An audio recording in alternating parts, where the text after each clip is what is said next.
DCM DK ಶಿವಕುಮಾರ್ಗೆ 64ನೇ ಹುಟ್ಟುಹಬ್ಬದ ಸಂಭ್ರಮ ಇವತ್ತು. ಹುಟ್ಟುಹಬ್ಬದ ಹಿನ್ನೆಲೆ ತಮಿಳುನಾಡು ದೇವಸ್ಥಾನದಲ್ಲಿ ಕುಟುಂಬ ಸಮೇತರಾಗಿ ಪೂಜೆ ಸಲ್ಲಿಸಿದ್ರು. ಬೆಳಿಗ್ಗೆನೇ ದೇವಸ್ಥಾನಕ್ಕೆ ಹೋಗಿದ್ರು ಡಿಸಿಎಂ.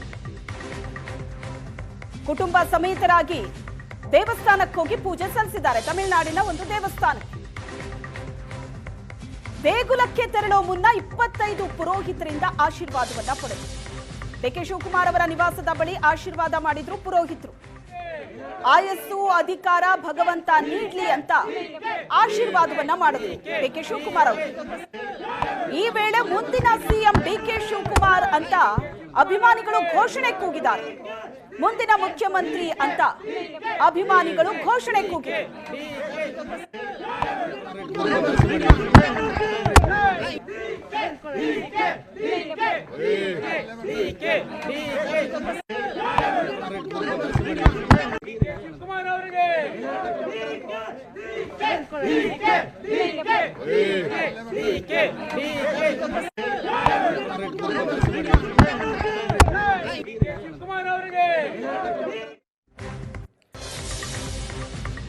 ಡಿಸಿಎಂ ಡಿಕೆ ಶಿವಕುಮಾರ್ಗೆ 64ನೇ ಹುಟ್ಟುಹಬ್ಬದ ಸಂಭ್ರಮ.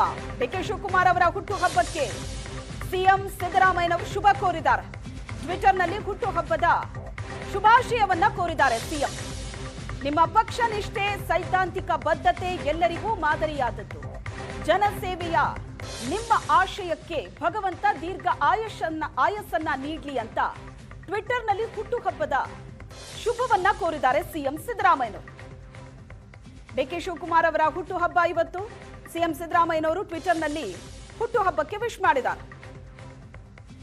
ರಾಜ್ಯದ ಉಪಮುಖ್ಯಮಂತ್ರಿಗಳು ಆತ್ಮೀಯರೂ ಆದ ಡಿಕೆ ಶಿವಕುಮಾರ್ ಅವರಿಗೆ ಹುಟ್ಟುಹಬ್ಬದ ಶುಭಾಶಯಗಳು ಅಂತ ಡಿಕೆ ಶಿವಕುಮಾರ್ ಅವರ ಜೊತೆ ಇದ್ದಂತಹ ಫೋಟೋವನ್ನ ಟ್ವೀಟ್ ಮಾಡಿದ್ದಾರೆ. ಶುಭಾಶಯವನ್ನ ಕೋರಿದ್ದಾರೆ.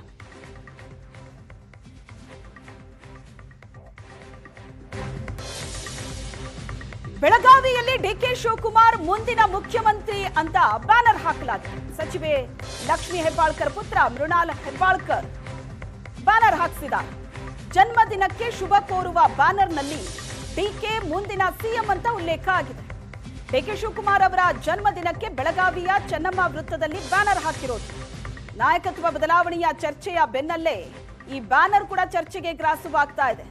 ಒಂದು ಕಡೆ ಮುಂದಿನ ಮುಖ್ಯಮಂತ್ರಿ ಡಿಕೆ ಶಿವಕುಮಾರ್ ಅನ್ನೋ ಬ್ಯಾನರ್ಗಳು, ಮತ್ತೊಂದು ಕಡೆ ಹೋದಲ್ಲಿ ಬಂದಲ್ಲಿ ಮುಂದಿನ ಸಿಎಂ ಡಿಕೆ ಶಿವಕುಮಾರ್ ಅನ್ನೋ ಘೋಷಣೆ ಮೊಳಗ್ತಾ ಇದೆ.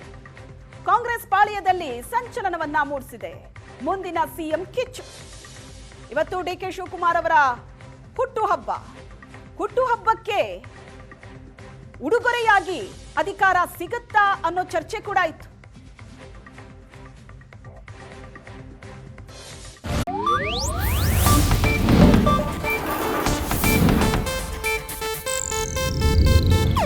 ಇದು ಏಷ್ಯಾನೆಟ್ ನ್ಯೂಸ್ ನೆಟ್ವರ್ಕ್ ಪ್ರಸ್ತುತಿ.